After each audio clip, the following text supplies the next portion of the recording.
Olá a todos, nós estamos aqui com o Léo Cavalcante, que é CEO da Lincana. Léo, muito obrigado pela sua participação no podcast Tem Inside Talk. Léo, como é que você vê as consequências da transformação digital pelo setor de procurement, de sourcing, né? O que mudou depois da pandemia? Legal, Claudinei. Primeiro, cara, prazer em estar aqui. Obrigado aí pelo convite de participar do podcast.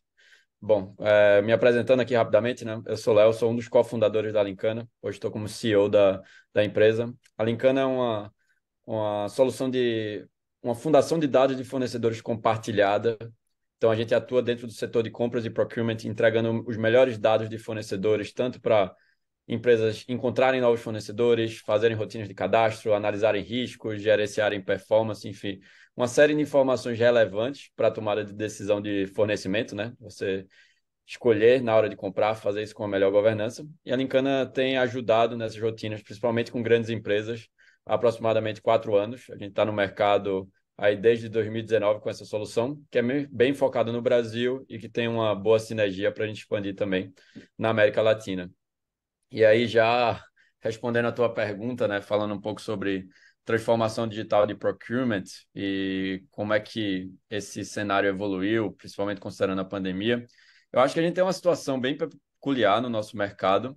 É, Diferentemente de outros setores, a gente vê que procurement, que só para o pessoal entender que está ouvindo a gente, né? Procurement nada mais é do que a maneira estratégica com que empresas tocam seus processos de compras de serviços e materiais. Então, procurement pode ser resumido como uma estratégia de compras dentro das empresas, né? Às vezes é um nome meio complicado, é meio diferente para quem nunca ouviu, mas nada mais é do que compras corporativas e sua estratégia, principalmente dentro de grandes organizações, né? Porque imagina uma empresa feita um Ambev da vida, né, Claudinei? Que gasta bilhões todos os anos, não dá para fazer isso de qualquer forma, feito eu e você, passando um cartão de crédito, compra lá na Amazon, né? Compra do jeito que a gente quer, às vezes por impulso. Grandes empresas não é bem assim. Primeiro que os custos são muito altos, né? Então toda oportunidade que você economiza 1%, 0,5% é dinheiro pra caramba. E você não pode fazer de qualquer forma, né? Existem políticas, existe governança, tem compliance, existem riscos associados, né? A gente pode explorar isso um pouco mais para frente. E é uma coisa, talvez, que seja um dos principais desafios da transformação digital em procurement, que a gente enxerga atualmente, Claudinei. Por que isso? A gente vê um setor que foi ganhando protagonismo dentro das empresas, principalmente ali ao final da década de 90, né? Quando a gente viu a primeira onda de digitalização, de sistemas de gestão, quando a gente viu que esses processos começavam a sair do papel, né? O pedido de compra na mesa do comprador ia para aquele sistemão lá de gestão, o pessoal começou a fazer isso por e-mail. Só que, muito embora as soluções que foram criadas lá na década de 90 ainda liderem o mercado de compras e procurement, o mundo mudou demais de lá para cá. Se a gente pega a maneira como a gente acelerou, né, internet, redes sociais, a forma como dados são trocados, parece que a gente está vivendo hoje um grande caos, né? Que a gente olha para trás e fala, meu Deus do céu, a gente vai ser atropelado por tanta informação. Tem até um estudo da IBM, né, que fala que a gente produziu mais dados nos últimos 2 anos do que em todo o restante da história da humanidade. Isso só para colocar a dimensão e escala dessa grande maluquice. E a pandemia meio que deu aquela porrada em todo mundo, né? A gente achava que tinha um certo controle, uma previsibilidade, quando viu, chegou uma pandemia global, fechou empresas, colocou uma série de fornecedores fora do negócio, quebrou várias cadeias de fornecimento e, de certa forma, procurement ficou numa situação muito, muito, muito sensível. Porque imagina, do dia para a noite, as empresas sequer conseguiam se comunicar, não tinha ferramenta de call, não tinha um Zoom para o pessoal se comunicar como eu e você estamos fazendo. Ah, precisa comprar uma solução, implementar. Empresas pararam por meses a fio, e aí mostrou muito das deficiências com que procurement estava agindo, né? Não tinha velocidade, a qualidade dos dados, né, com que você sabia quem são os meus fornecedores que estão no país em lockdown, quem é o meu fornecedor que pode me atender nessa situação crítica que está todo mundo quebrando. Procurement viu que não tinha essas respostas de maneira muito fácil, então isso talvez causou um grande movimento de auto-reflexão do mercado, sabe? Em É. que as empresas se tornaram bem mais exigentes, as soluções passaram a ser mais cobradas, né, para que essa transformação digital que a gente viu nos smartphones, no e-commerce, em outros segmentos, ela precisa hoje chegar em procurement. Eu diria que esse momento de transição que o mercado da gente está vivendo, e a pandemia foi um grande catalisador, tá? A pandemia mostrou muitas das fraquezas de procurement e o pessoal fez, bom, pessoal, a gente não pode ficar desse jeito, uma próxima dessa todo mundo vai para o buraco, não tem como. Então a gente precisa de respostas melhores e a gente precisa de organizações melhores e soluções melhores também. Eu diria que é muito esse momento que a gente está vivendo agora. A Linkana se considera a primeira fundação de dados de fornecedores compartilhada da América Latina, né? Você pode explicar essa diferença em relação a outras empresas do mercado? O que significa isso? Massa, isso é uma excelente pergunta. Eu diria que são uma das principais essências da existência da Linkana.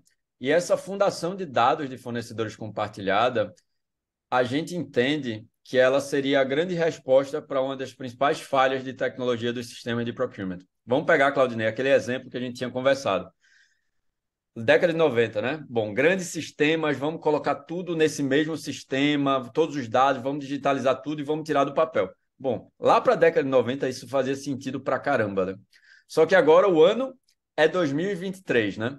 Então, qual é a lógica? Poxa, mundo acelerado, crise para tudo que é lado, a gente tem compliance, a gente falando de ESG, né? Direitos humanos, pauta ambiental, é consumidor que é isso, a gente também tem que estar preocupado com corrupção, a gente tem que estar preocupado com conflito de interesse. Então, tem muita coisa que não existia naquela época, que agora também são parâmetros desse processo de tomada de decisão.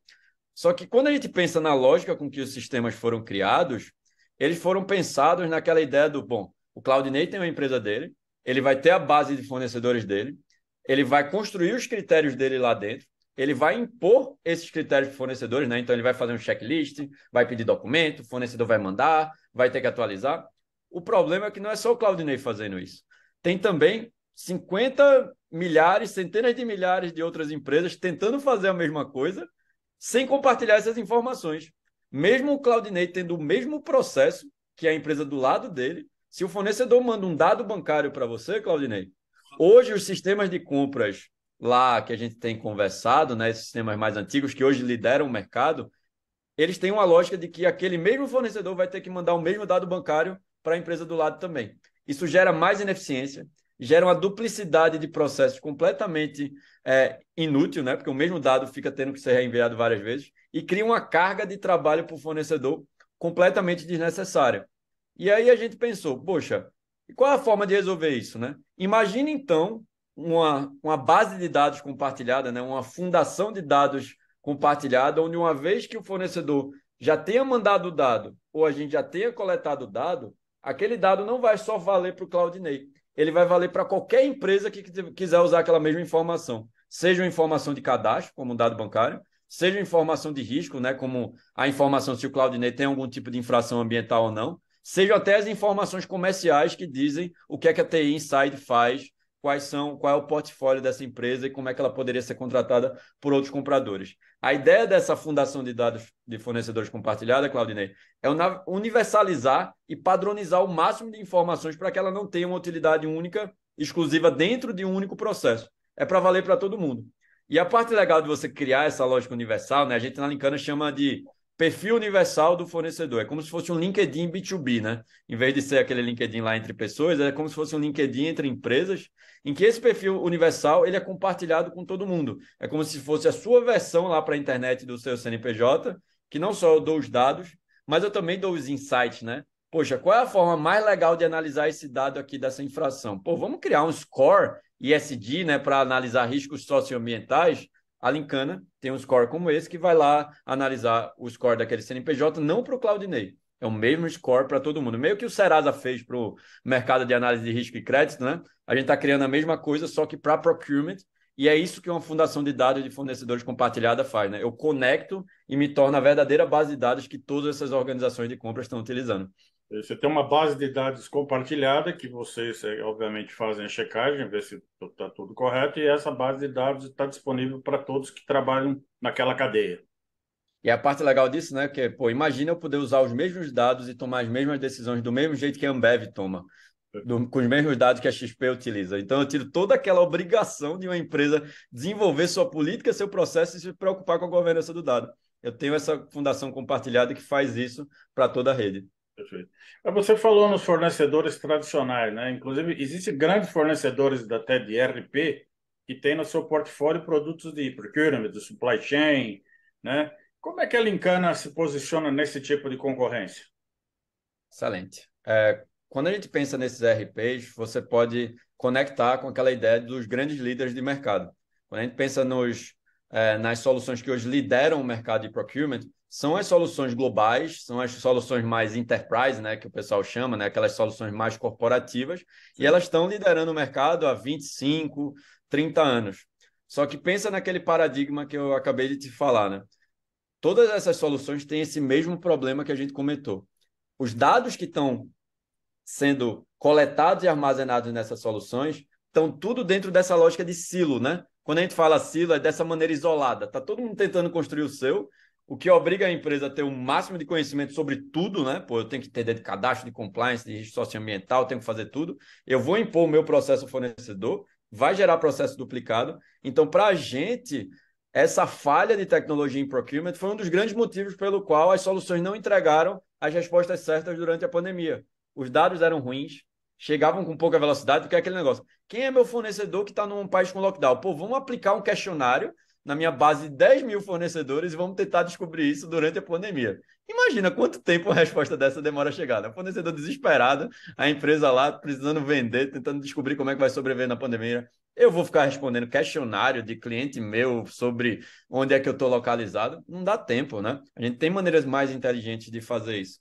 Então, eu diria que esse posicionamento da Lincana, né, enquanto solução de dados, né, principalmente essa lógica de dados universais, dados compartilhados, ela é uma resposta para uma das principais falhas de tecnologia dessas grandes soluções ERPs que a gente tem no mercado atualmente. Inclusive, a nossa posição atual em relação a essas soluções é de que a gente pode conectar com essas soluções também para que os nossos dados já estejam disponíveis nos sistemas que nossos clientes já utilizam, né? Porque também não adianta nada falar, pô, tua solução não está funcionando, mas a Lincana também não vai resolver todos os problemas que esse ERP funciona. Eu resolvo o problema dos dados dos fornecedores. Então, a maneira mais fácil de fazer isso hoje para gerar valor para o meu cliente é eu me conectar com esse sistema de procurement dele, gerar valor agora, mas a gente tem uma visão, Claudinei, de que à medida que a gente vai evoluindo nossa solução, eu também consigo, em cima dessa solução de dados, construir as melhores soluções de processos, né?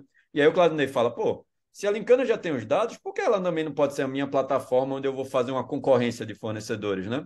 E a gente tem exatamente o objetivo de fazer isso para o nosso cliente. Se a gente for muito bom no que a gente faz, a gente vai ter a melhor base de dados e depois vai fazer as melhores soluções de processos para eventualmente competir com esses grandes RPs e sistemas de procurement e aí sim revolucionar esse mercado de uma maneira mais completa, né? Primeiro por meio de dados, que é por onde a gente acha que começa tudo, né? Sem dados é como se você tivesse uma Ferrari com um motor de Fusca, né? Porque o motor, o verdadeiro motor é os dados. Se você usa um sistema maravilhoso lá e você não está usando esse sistema com os melhores dados, toda decisão que você tomar, ela vai ser subótima. É aquele negócio que o pessoal chama no jargão da internet, onde entra lixo, só pode sair lixo, né? Por melhor que o sistema seja. Então, a gente entende que resolvendo esse problema, a gente pode também se posicionar de uma maneira muito diferente e, eventualmente, incomodar os líderes do nosso mercado hoje. Você falou em mercado global, né? Qual que é o estágio hoje do procurement global, né? Que previa a criação de grandes clusters mundial, né? Algum tempo atrás, muito se falava nisso, criar grandes cadeias globais de fornecimento para ganhar volume, eficiência, custo. E hoje eu não ouço mais falar sobre esse tipo de posicionamento, principalmente depois da pandemia, né? Cara, essa é uma pergunta muito interessante que eu acho que a gente está vivendo um movimento muito peculiar da história do comércio internacional, né? Acho que eu e você, nas últimas décadas, a gente viveu muito a época da globalização, né? A gente Exato. viveu muito esse movimento de troca dos países, a gente viu muita coisa se interconectando, os países trocando e mais troca, mais liberalismo, poxa, e os grandes blocos econômicos procurando os acordos comerciais. E eu acho que isso foi muito legal, né? A gente viu muita inovação acontecendo, né? A gente viu realmente muita troca entre países acontecendo. O grande problema é que a humanidade é feita de ciclos, né? E agora, infelizmente, a gente está passando por um cenário de incertezas, né, geopolíticas. A gente está vendo uma era de conflitos voltando a tensionar, né, no contexto europeu e no contexto americano e asiático. A gente está vendo a guerra Rússia-Ucrânia, que não promete ficar só em Rússia e Ucrânia, né? Isso tem tido certas pressões ali, Polônia, e fica a OTAN, e Estados Unidos entra ou não entra, para além do conflito já chinês-americano, né? Que já tem uma série de impactos. É TikTok sendo proibido em tudo que é lugar, americano acusando o chinês de colocar balão de espionagem. Então, a maioria das pessoas que têm falado sobre isso, Claudinei, tem apostado, e eu me filio a elas, tá? Numa certa regressão dessa tendência de globalização generalizada, e procurement vai ser impactado por isso. Você vê, por exemplo, a Apple, né? A Apple tinha toda a sua produção de chips, né, acontecendo na China, porque mão de obra mais barata, mais qualificada. Ela já está tendo que rever essa posição, porque não é mais seguro, né? Ela não tem mais certeza que se amanhã os Estados Unidos entrar em guerra com a China, ela está lá no meio do fogo cruzado, né? Então, procurement está tendo que rever muito a sua agenda de gerenciamento de risco geopolítico. Isso, consequentemente, coloca em xeque várias dessas cadeias, né, dessas tendências de cadeias globais, né, de situações globais, e voltam a algumas visões até um pouco mais, talvez menos eficientes, né, mas mais seguras, né, de fornecedores locais, de você ter alternativas mais dentro de casa ou num vizinho que você tem um maior controle, né? E eu diria que a pandemia foi um case que mostrou isso não por conta dos conflitos, né? Mas por conta da disponibilidade, né? Às vezes você não estava muito interessado em saber se seu fornecedor ele era do Sudeste Asiático ou da América do Sul, era só o que viesse o preço mais barato. Mas se de repente o fornecedor da América do Sul estava em lockdown, aí aquele preço barato não ia chegar nunca para você, porque o cara sequer ia conseguir mandar nenhum tipo de mercadoria, né? Então eu diria que essa instabilidade geopolítica colocou em xeque várias das premissas de comércio internacional e, consequentemente, o procurement, que é extremamente globalizado, né, também passou a ter que rever toda a sua forma de gerenciar riscos, agora contemplando um cenário que se torna bem mais provável do que improvável, né? Falando sobre tecnologia, né, como é que a Lincana hoje está aplicando soluções como inteligência artificial, o chat GPT na área de procurement? Como é que essas tecnologias podem melhorar os processos de aquisição de bens e serviços? Acho que virou a palavra da moda, né, Claudinei? Deve estar toda hora todo mundo falando isso aí, né? Você deve estar vendo É, pauta atrás de pauta em que esse assunto está sendo colocado. Cara, eu acho que a primeira coisa, primeiro, é empolgante pra caramba, tá? Eu acho que as pessoas não têm ideia do potencial revolucionário que a aplicação de linguagem generativa em escala comercial tem na vida das pessoas e na maneira como nós, empresas de tecnologia, concebemos produtos e serviços, tá? A quantidade de aplicações possíveis é muito, muito grande, né? E aí eu vi até uma citação de um CEO falando sobre isso, né? Ele tem uma startup chamada Human Loop, que é exatamente uma startup que ajuda startups a modelarem casos de uso de inteligência artificial. É tipo, a startup dele ajuda você a pegar o ChatGPT e adequar um determinado tipo de produto que você tem para performar ali, né? E aí ele falou uma coisa muito interessante, que ele fala, cara, hoje está ficando cada vez mais claro que o uso de inteligência artificial está mais limitado pela imaginação do que pela tecnologia. A tecnologia hoje já está oferecendo coisa demais. Agora é o ser humano e a criatividade dele que vai precisar entender como aplicar isso da melhor maneira. E aí eu acho que uma coisa que talvez seja a melhor mensagem que eu consigo te passar em relação a esse tema é que você pega uma linguagem feita o ChatGPT, né, que eu acho que já tem a versão 1, 2, mas eu acho que se popularizou muito com o GPT-3, né, que foi aquela polvorosa, todo mundo usando, e agora o GPT-4, né, que faz imagem, faz vídeo, um negócio absurdo, assim, o negócio é outro nível ainda agora para surpreender mais do que já estava devidamente surpreendido. Só que essas linguagens, elas são gerais, né? São o que eles chamam de linguagens gerais. Então, elas meio que tentam abraçar o mundo, né? Todas as cores do mundo. Para você aplicar num contexto de uma startup como a Lincana, você tem que trabalhar o caso de uso dela, porque eu não sei se você já tentou o ChatGPT, Claudinei, ele fala muita coisa certa, mas quando ele fala besteira, ele fala com autoridade, né? Com a autoridade de quem está falando convicção. Com aquela convicção. convicção, né? Aquele negócio. Se for falar besteira, fale com convicção. E isso porque o modelo não é feito para questionar as próprias premissas, né? Ele não sabe que está falando besteira. Ele fala como se ele estivesse falando a maior verdade do mundo. Então, para que você não corra esse risco, né, quando você vai aplicar num produto como a da Lincana, a melhor coisa que você pode fazer, e eu acho que é onde o principal diferencial humano está, no uso dessa tecnologia é você aplicar o contexto para a inteligência artificial, para ela se dar uma resposta melhor para o seu caso de uso. Então, vamos. Eu não sei se você já testou, mas se você usa o ChatGPT, você fala, cara, eu quero. Você dá uma situação para ele, né? Eu quero que você me produza um texto sobre uma pauta de um podcast. Mas você pode dar um contextozinho para ele. O contexto é o seguinte: eu vou entrevistar um CEO de uma startup de tecnologia, o meu podcast está há 20 anos no mercado. Se você der um pouquinho de contexto a ele, vai ser muito mais difícil dele dar uma resposta não aderente ao que você quer. Então, o que uma startup como a Lincana faz, ou qualquer outra startup que queira aplicar a inteligência artificial, né, é utilizar o nosso contexto, nossas bases de dados, o que a gente tem no nosso segmento, para fazer com que a utilização do ChatGPT na realidade da Lincana seja muito aderente ao que nosso cliente quer. Eu vou te dar um exemplo de uma coisa que a gente tem estudado no nosso contexto de procurement, tá? Hoje eu tenho uma grande base de dados de fornecedores, certo, Claudinei? Então, meus clientes, eles têm lá filtros, né? CNPJ, eu vou botar o CNPJ do Claudinei, eu vou olhar a localização dele, eu vou olhar o ESG rating dele.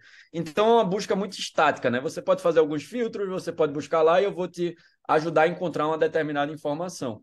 Se eu pegar o ChatGPT e falar para ele, olha, quando alguém te perguntar sobre um portal de TI, usa a base de dados da Lincana, porque eu quero que você use as referências dos meus CNPJs, todos os dados que eu tenho aqui, e você vai modelar a sua resposta a partir dessas informações, mais as informações que você tem a partir do mundo.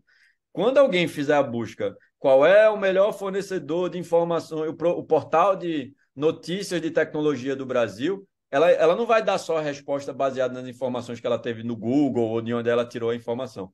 Ela vai combinar aquilo com o contexto e a base de dados que eu dei da Lincana. Então, o caso de uso aplicado à necessidade do meu cliente vai ser infinitamente superior a ele tentar fazer isso lá no chat GPT. Porque é aquele negócio, né? Você botar uma pergunta, qualquer um coloca lá no chat GPT. O grande diferencial de uma solução é modelar o contexto para que quando o cliente faça uma pergunta, a resposta tenha uma chance muito, muito alta de vir aquilo que o cliente precisa. Então, basicamente, é isso que a gente faz com uma tecnologia como o ChatGPT, né? Hoje, pensando no nosso contexto de procurement, eu falo, pô, meu cliente não quer fazer um filtro. Quando o Claudinei entrar na Lincana, ele não quer ter que filtrar, ele quer dizer qual é a melhor agência de marketing que existe no Brasil. E ele quer que, milagrosamente, a Lincana liste as 5 melhores agências, ranqueie, já fale por que eu recomendei essa e diga, ó, e essa aqui é a melhor por conta disso, disso e disso. Com a tecnologia feita do ChatGPT, Claudinei, eu consigo fazer isso numa velocidade infinitamente maior do que há um ano atrás. Se eu fosse desenvolver isso em casa, meu amigo, eu ia ter que ter um exército de desenvolvedores. Ia ser um negócio demorado, ia ficar horrível. Com essa tecnologia, isso está muito mais próximo da realidade do meu cliente do que a gente poderia imaginar há 6, 7 meses atrás. Isso, para mim, é onde caramba, meu Deus, as pessoas ainda não notaram como esse negócio vai ser revolucionário e as startups precisam acelerar a agenda de embutir isso, mas da maneira correta, saca? Não é tipo, vou colocar de qualquer jeito, é só botar um negocinho, um chatbot.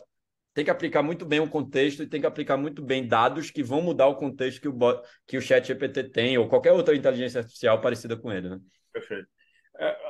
Além do chat GPT, outro tema em pauta é o SG, né? Qual que é a importância hoje do SG para o dia a dia das empresas na cadeia de fornecimento? Como é que as empresas hoje estão demandando, né, informações de compras ao mesmo tempo, querendo a referência da empresa dentro dos critérios do SG?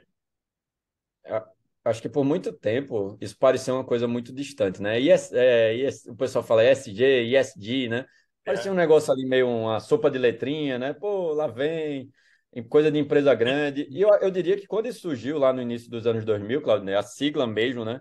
Ela veio de um acrônimo criado mais lá ali em 2005, mas obviamente a pauta de sustentabilidade ambiental, responsabilidade corporativa, ela já permeia, né? Eu acho que o meio corporativo aí há mais décadas. Mas por muito tempo isso ainda não era enxergado como algo que tinha impacto na operação da empresa, né? Era tipo, vamos fazer algumas indústrias que tinham, sei lá, um mega impacto ambiental, né? Indústria de extração mineral, ou indústria que trabalhava com muito impacto em florestas. Aí, pô, eles tinham que ter uma preocupação nessa agenda, porque eram cobrados por governo, né? Fazia parte de algumas políticas que elas precisavam cumprir. Mas agora a gente está vendo que isso está batendo na nossa porta, né? Eu não preciso nem falar, por exemplo, o caso que no Brasil ficou muito famoso das vinícolas lá do Rio Grande do Sul, Sim. né? O problema, muita gente não entendeu, que o problema não foi a Salton. Não era a Salton que tinha funcionários da própria Salton ou da Garibaldi dentro da operação delas que estavam fazendo coisas. Era um terceirizado, ou seja, um fornecedor dessas empresas que estavam com más práticas lá na colheita temporária que elas faziam. Isso, obviamente, não é algo que fica restrito ao fornecedor, né? Hoje não é, não, mas é problema lá da terceirizada. Eu vou te perguntar, você sabe o nome da terceirizada? Você sabe de cabeça? Não, Você lembra? não. Não, ninguém lembra, né? O nome, a responsabilidade maior é do grande contratante, né? E é dessa forma que a agenda ESG tem chegado dentro do nosso dia a dia, porque agora já não é mais uma questão de escolha. As empresas não podem falar, vou ignorar e não vai dar nada, porque por muito tempo, Claudinei, as empresas entendiam isso como um passivo lá no balanço, né? Do tipo, eita, vou tomar um processo trabalhista, vou ter que pagar verbas, isso vai me custar X mil reais.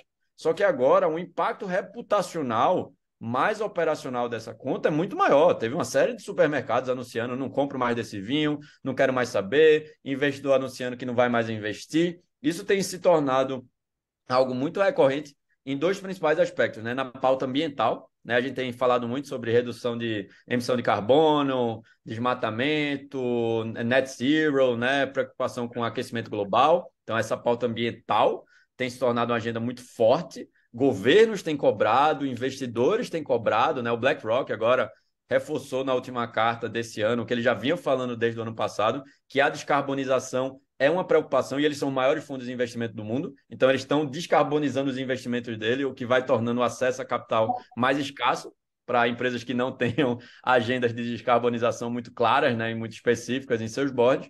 E principalmente também agora, conectando com esse assunto das vinícolas, né, a pauta de monitoramento de direitos humanos, né? Isso não é mais só uma questão de, vou fazer porque é bonitinho, mas tem tido esses resultados e impactos reputacionais bem graves, né, como a gente que se viu no Brasil. Inclusive, países têm tratado essa agenda de maneira mais forte, né? Por exemplo, a Alemanha pautou uma nova legislação que se chama, uma abreviatura chamada LKSG, que basicamente é uma legislação que obriga as empresas alemãs e suas unidades em outros países a fazerem monitoramento de crime de direitos humanos na cadeia de fornecimento. Então, é basicamente uma legislação que obriga o ISD e o controle de fornecedores. Olha, sei lá, Siemens, né? Você é uma empresa alemã. Se tiver um fornecedor da Siemens Brasil fazendo besteira e cometendo crime de direitos humanos lá no Brasil, eu vou te multar aqui na Alemanha. Né? Então, é assim que a Europa já tem pautado, né? Então, as empresas já têm se preparado, porque do mesmo jeito que a legislação alemã apareceu agora, tem uma legislação europeia que está vindo aí que promete ser mais rigorosa do que a alemã. E daqui a pouco os Estados Unidos vai fazer alguma coisa parecida. Então, como a gente ainda tem muita cadeia de fornecimento interconectada, né? Óbvio que a gente vai ter alguns impactos, foi a pauta que a gente falou um pouco antes, mas enquanto esse tipo de agenda começar a acelerar o impacto financeiro e reputacional que elas têm tido, e eu diria que essa pauta ambiental e direitos humanos tem acelerado muito isso, né? As empresas têm sido cobradas e as que não têm atendido têm tomado muita porrada no mercado também. A gente vai ver que isso não vai ficar meramente no discurso, né? Não vai ser aquele greenwashing, né? Que o pessoal fala, né? Que é fazer um negócio ali ESG para dizer que está fazendo, porque agora a gente está vendo que a conta está vindo e está vindo muito cara. Né? Outro desafio que eu vejo muito importante na cadeia de procurement, né, é trabalhar com a integração dos dados entre os clientes e fornecedores, né? Como você falou, você tem milhões de dados na sua base de clientes, então eu acho que a integração deve ser um grande desafio para vocês, né? Como é que vocês tratam esse trabalho? Então, tem de fato alguns problemas nessa agenda, né? Primeiro que tem um grande conflito, né, entre velhas tecnologias e novas tecnologias. E eu acho que a primeira coisa que toda empresa que está na nossa posição, né, a gente é meio que da nova economia, né? A gente é a novidade, é a startup. A gente precisa entender que no mercado corporativo existe um certo tempo em que mudanças conseguem acontecer, né? No B2B, o processo de tomada de decisão, a maneira como se definem processos, principalmente nesse B2B, né? Ou seja, nessa venda para empresas que você está falando de grandes empresas, é lento, é burocrático, tem que respeitar políticas, às vezes tem que respeitar uma decisão global. Então, quando a gente fala da agenda de dados e integração desses dados, a gente tem que entender que não é chegar dizendo para o cliente qual é o melhor cenário do mundo. cara, o melhor cenário do mundo é usar todos os dados da Lincana dessa forma. Só que não é tão simples assim. O cliente fala, poxa, mas eu tenho todos esses sistemas aqui, eu não vou poder abrir mão deles. Então não adianta eu sonhar com o melhor mundo, mas sim qual é o mundo possível dentro do meu mundo, né? E eu acho que por muito tempo a gente não entendia isso. A gente queria meio que, isso aqui, né? Vamos fazer desse jeito, sem se colocar no papel do cliente, sem entender as limitações, não do que ele queria, né? Mas do que ele podia fazer mesmo, né? Pô, você vai ter que lidar com o legado, Claudinei. Você não pode ignorar que tem aquele sistemão lá de 25 anos, que é muito difícil mudar, e você tem que mostrar não como a Lincana vai chegar e o cliente que se vire para comunicar com aquele sistema. Para que esses dados estejam integrados, eu tenho que chegar com a solução pronta e falar, cara, é dessa forma como eu me comunico com o teu sistema, eu já faço o conector pronto, eu já chego com essa solução integrada. Porque se você disser que o contexto de dados de integração é o se vire, e o cliente que precisa se virar para integrar, cara, não vai funcionar. Vai ficar uma solução horrível e você resolve o problema e cria outro para ele. E eu acho que por muito tempo na Lincana, por exemplo, a gente não entendia isso. A gente, por muito tempo, ficou dando murro em ponta de faca, achando que por algum milagre essa chave vira. Você que tem que ajudar essa chave a virar, mas fazendo essa transição, colocando o contexto do cliente como algo que você vai precisar lidar. E essa mudança vai ser uma mudança de médio e longo prazo, não vai ser de curto. No curto, você tem que lidar com o contexto dele e fazer você toda a parte de integração para dar condições dele usar a sua solução. Você adapta a sua solução de dados para o contexto do cliente, não você achar que o cliente vai fazer uma revolução no contexto dele só para a sua solução de dados bonitinho funcionar lá. Ele não vai ter recurso, nem tempo, nem energia para fazer isso, né? Como se diz, o bom inimigo do ótimo, né? Sim. E startup adora quer ser o revolucionário que não tem efetividade. Melhor ser bom, né, e estar funcional lá do que ser a coisa a oitava maravilha do mundo que não funciona para ninguém.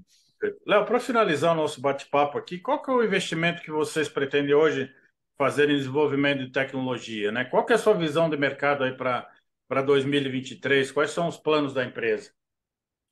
Cara, você acho que tocou bem nesse tema quando você perguntou um pouco do que era a Lincana, né? Você tem razão quando você pergunta sobre o que é fundação de dados de fornecedores compartilhada, para que isso serve, porque eu diria que essa é a nossa principal prioridade hoje. Né? Nosso investimento, a gente focou muito tempo em criar aplicativos, solução de processos, mas a gente viu que não era bem isso que ia ser o grande diferencial em relação ao que a gente poderia transformar no mercado de procurement, mas sim a parte de dados e a maneira como a gente consegue modelar esses dados, compartilhar esses dados, gerar inteligência em cima desses dados. Então, eu diria que 90% mais do que a Lincana tem investido em termos de contratações e novas tecnologias tem ido para essa frente, não mais para aquela frente tradicional de construir a plataforminha, o botão, a tela, mas sim olhando para os dados e as qualidades deles. E aí eu diria alguns exemplos, né, dessa agenda. Tem tecnologias que a gente está usando para armazenar, coletar e validar dados em nuvem que só passaram a ser uma opção há basicamente 2, 3 anos, né? Basicamente usar cloud, tudo que a gente teve de benefício na nuvem, né? Na cloud, que é tipo parte do que a gente tem feito nas nossas vidas, né? Tá tudo hoje na nuvem. É. Dados também e processamento de dados ainda estavam acontecendo dentro dos bancos de dados da empresa. Isso é muito ineficiente, isso é muito pouco escalável. Só que agora já tem uma galera falando, cara, vamos fazer isso em nuvem também. E aí a Lincana viu isso e falou, cara, é isso que a gente precisa para escalar essa fundação de dados de fornecedores compartilhada. E é coisa assim muito vanguardista, né? Pô, tem 10 gatos pingados aí no mundo que está testando soluções assim, né? A gente fala, bom, se a gente quer ter um diferencial, a gente precisa aplicar esse tipo de solução também. Então, a nossa visão para 2023 é conseguir mostrar para os clientes qual o poder de uma fundação de dados de fornecedores compartilhada. Então, tem alguns assuntos que a gente sabe que só a gente tem feito em uma determinada escala. Então, por exemplo, quando eu te falei do Score ESG, né? Criar um modelo universal de avaliar riscos ESG de CNPJs no Brasil é uma das formas que a gente tem criado para apresentar o valor dessa fundação de dados. Uma maneira de identificar e certificar fornecedores diversos, né? Que são empresas pertencentes a grupos minoritários, mulheres, pretos, pardos, PCDs, indígenas, pessoas LGBTQIA+. Também a gente está criando uma modelagem de coleta e validação dessas informações, dando escala para uma agenda de diversidade em compras que nossos clientes estavam tendo uma dificuldade muito grande de emplacar no Brasil. Então, nosso plano é conseguir, por meio de casos de usos claros, demonstrar o poder dessa fundação de dados de fornecedores compartilhada e conseguir sinalizar para o mercado que esse é o verdadeiro futuro de procurement e que a Lincana seria um dos protagonistas desse futuro também. Bom, entrevistamos aqui o Léo, que é o CEO da Lincana. Léo, muito obrigado pela sua participação no podcast Tem Inside Talk e nos vemos aí nas próximas oportunidades. Eu que agradeço, Claudinei. Foi um prazer estar aqui. Forte abraço, amigo.